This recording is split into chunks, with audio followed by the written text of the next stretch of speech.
What's up, guys? Welcome back to another video. Today we got the talking hat again. Holy shit. We got two videos. The most painful zookeeper deaths ever, and the most painful parasites to die from. We're gonna post them, The crush incident. We're not gonna post them, or we're not gonna record them in one take. We're gonna record them in two. For 2 episodes, of course. The crush incident. It was supposed to be the trip of a lifetime. A married couple from New Jersey traveled to Zambia for a safari. It was a chance to see the wild up close, to experience Africa's They rivers keep putting and its ugly wildlife faces in their most natural form. But unfortunately, nature has no script. And in an instant, paradise turned into pure horror. The couple joined a group boat traveling down the Zambezi River. The water looked calm, and the banks were filled with life by the singing of birds. Buffaloes, waterbucks, and eagles were just some of the absolutely gorgeous animals they were able to see. That's not how it sounds. Then, without warning, the boat was struck. By what, you ask? Well, they didn't know. But it was something that rammed the boat so powerfully that its impact capsized the vessel. All of the tourists were thrown out of the boat into the water in pure confusion. Then that's when they saw it. An 8,800-pound hippo, one of the deadliest animals in Africa, sat there in the water, glaring menacingly at each tourist. But it wasn't just sitting and doing nothing. As it arose out of the water, it revealed that it was carrying the man's wife in its mouth. Amidst all the chaos of the boat flipping over, he didn't notice when she went missing. Her head and torso were trapped between the hippo's jaws, and she struggled to escape. But, instantaneously, it snapped its mouth down, crushing her head and torso like it was nothing. The tourists broke out into a full-on frenzy to escape for their lives. Meanwhile, the hippo thrashed the woman's body carelessly in the water, leaving absolutely no chance of survival for the poor 70-year-old woman. The safari guides meant to protect the people also fled in a panic, despite being armed. Her husband survived and watched helplessly, as his wife of decades was part before his eyes. He escaped with his life, but back home, grief turned into anger. The man later filed a lawsuit against the safari tour operator. The suit alleges that African Portfolio, a Connecticut company, was negligent in failing to provide a reasonably safe environment during the Zambia safari. The company failed to provide adequate warning to demanders that the hippo posed an imminent danger, the lawsuit said. God, what are you people with your fucking whatever when you're correct? Arguing that negligence and poor safety measures left his wife vulnerable in one of the most dangerous waterways on Earth. But lawsuits don't bring closure. They don't erase the image of the river, the overturned boat, or the hippo that ended it all. It's important that tour operators prioritize safety. Choosing thrill over precaution puts lives at unnecessary risk and causes irreparable damage. When companies like these fail to respect nature's boundaries and defend the human lives they swore to protect, it's important that they're held accountable. Bears versus bears. The Belgrade Zoo was never meant to be a crime scene, but during the city's annual festival, the line between celebration and catastrophe vanished.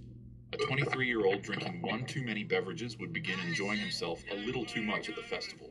As he walked around the zoo, intoxicated, he would stumble across a bear enclosure. The man would look left and look right and see that nobody was watching. For him, he was set on making his festival a whole lot more awesome. He decided to climb into the bear exhibit and to act like a hooligan for a bit. As he finished his shenanigans and got ready to leave the enclosure, Masha and Misha, two massive brown bears, approached him. You could probably already guess what happened to the man at this point, but to tell you anyways, one of the bears swiped at his face with a force so powerful that it obliterated it. The man panicked, but without a second to waste, the bears quickly attacked him. By the time zookeepers stumbled across the bear enclosure, they confusingly found the man's clothes laying neatly to one side. Upon further investigation, they were horrified when they found the two bears in their feeding corner devouring half of the man's body together. The zoo staff tried to recover what was left of his body, but the bears fought viciously to protect their grim prize. After the incident, investigators pieced together what happened. Scattered inside the cage were beer cans, stones, bricks. Local media reported that the police found bricks, stones, beer cans, and several mobile phones inside the cage. Local media speculated the man might have fallen into the bear enclosure from the wall of a restaurant located just above the zoo. It was not immediately clear if the man's initial injuries were sustained from the fall or inflicted by the animals, according to the Associated Press. Bricks, and even discarded mobile phones. The conclusion was grimly obvious. The man likely had too much to drink and climbed into the enclosure during the festival. The zoo's director put it bluntly. It must be that, because only an idiot would jump into the bear cage. For the man, sadly his night of because only an idiot... There's a good chance he was... Fuck. Only an idiot would jump into the bear cage. Zoo director Vuk Bojovic told Reuters. Idiot would jump into the bear cage. For the man, sadly his night of drinking ended not with... but rather with fangs and claws. Drink or no drink, don't climb into cages. The flattening incident. On January 14th, 2011, a 33-year-old elephant handler was going through routine training with Edie, a 26-year-old 8,000-pound African elephant. The animal had been taught to respond to commands, to shift when directed, to walk when told. Which, honestly, giving an elephant commands like it's a little puppy dog is actually pretty cute. But the only difference between a puppy and a 4-ton elephant is, well, 4 tons. And when you're dealing with those 4-ton elephant is, well, 4 tons. You're dealing with those 4 tons inside of a narrow stall full of steel bars. There is no room for error. After receiving a command, Edie shifted her massive body backwards. But, inconveniently enough, the woman was suddenly pinned behind the elephant. The gargantuan animal pressed her into the metal bars of the enclosure, trapping her under several tons of force.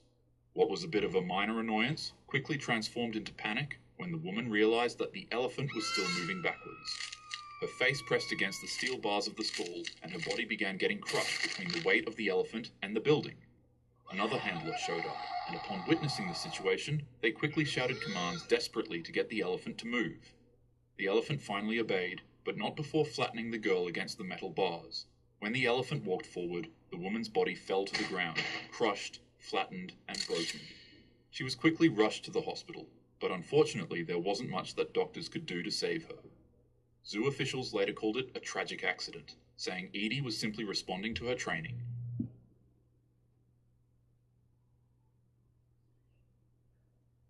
Elephant that crushed woman handler gets reprieve. Knoxville.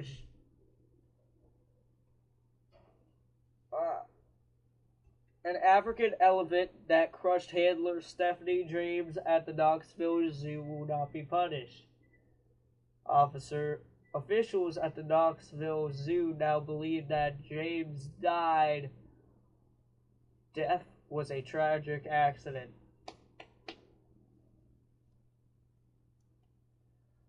The elephants acted as they should in that situation. In other words, when they received a command, they responded. She responded in this case. Jim Vina, executive director of the Knoxville Zoo, said the 8,000-pound African elephant backed James into a stall on Friday, pushed her into metal bars. Yo, 617. Remove the one. 6, 7. Wait, hold on. January 17, 2011? That's before me. That's before my time. Experts Awesome. like Jack Hanna explained it plainly. When something up to 4 tons pushes you against a wall inside tight quarters, you simply just don't have a chance. 39. On a warm sunny morning in 2005, what began as a peaceful visit to see an old family companion turned into one of the most nightmarish animal attacks ever recorded. A married couple were visiting Mo, a chimpanzee they had raised as part of their family for nearly 4 decades. Before this, Mo used to live in their suburban home where they would dress him up like he was a kid. But the chimpanzee would later on be taken to a wildlife sanctuary after being deemed unfit to live in a house amongst humans after he attacked a guest member. Because of this, The married couple often visited him at the wildlife sanctuary, bringing him cakes and gifts to celebrate his birthdays. On Mo's 39th birthday, they would arrive at the sanctuary with some What is this celebration treats as animation? usual, not realizing that their visit would end in horror. Even though Mo had been labeled the dangerous chimp after the earlier attack that forced him out of his suburban home, shockingly, he wasn't the cause of this disaster. While the married couple were giving Mo his birthday treats, two other completely random chimpanzees escaped their enclosures, and as you would guess, these chimps were not friendly. They launched a frenzied attack on the man, mauling him with unimaginable savagery. An adult male chimp weighs about 100 to 130 pounds, but they're able to pull up to... Adult chimpanzees have a head and a body length ranging between 635 and 925 millimeters. When standing erect, they are 1 to 1.7 meters tall. In the wild, males weigh between 34 and 79 kilograms, whereas females are slightly smaller, weighing between 26 and 50 kilograms. In captivity, individuals typically attain greater weights, with the top weight reaching 80 kilograms for males and 68 kilograms for females. Damn. Skinny asses. Although data from individual subspecies are not available, it appears that P.T. Swichtenfur is smaller than P.1 virus, which is smaller than P.T. troglodytes. Some of the difference seen between captive chimps and wild chimps may be due to specific differences in size. 1,200 pounds of weight. Maximum pull force. A female chimp named Suzette once pulled 1,200 pounds with one hand in a specifically rigged test, though this was under specific circumstances. With their muscular arms. And with that muscle, the chimps would rip off pieces of the man's skull, his eyes, his lips, his eyelids, and 8 of his fingers. As if that wasn't bad enough, the chimps would continue the rampage by chewing off the man's nose and ripping off some of his balls. His hands and face were so badly damaged that they were later described as shredded beyond recognition. The wife, desperately trying to protect her husband, was also injured before sanctuary staff and shot the two chimps. The sheer brutality of the attack shocked the world, but luckily, the man survived. Doctors said that it was a complete miracle, as his injuries were beyond what most humans could endure. The incident became infamous, not just because of its horrificness, but because of the controversy. Oh, the hat is finally animated. Not just because of its horrificness, but because of the controversy it raised. If Mo hadn't been removed from the married couple's house, they wouldn't have needed to go to the wildlife exhibit to see their chimp, which means they would have never been attacked. But at the same time, the attack they experienced showcased the unpredictability, dangerousness, and brutality of chimpanzees. And for them to have had one inside of their house while inviting guests over made some individuals turn their fixation to them instead. In regards to whoever's at fault, it's your opinion to make. But one thing is for sure, these are wild animals. Wild. They can't be domesticated, nor can they be reasoned with. But, as humans, we can still show them love and give them the respect and space they need to live out a full, healthy, and happy life without endangering any of the other lives around us.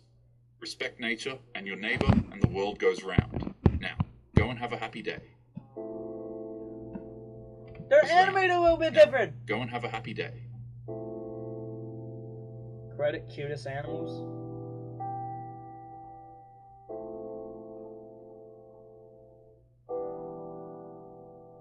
I like the bunny one. That's my favorite. Yeah, keep going with that. Keep doing that. Alright.